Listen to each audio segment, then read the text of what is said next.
You ask Tiger to solve. This deals with linear equations with one unknown. The final result is n equals 32. Let's solve it step by step.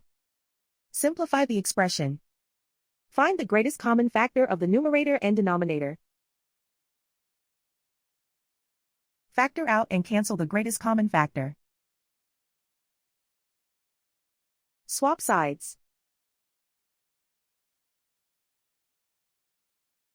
Isolate the n. Multiply both sides by 10.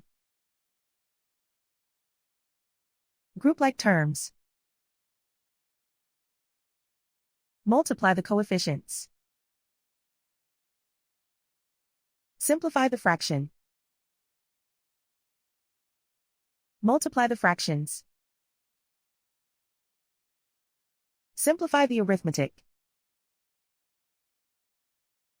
And so the final result is n equals 32.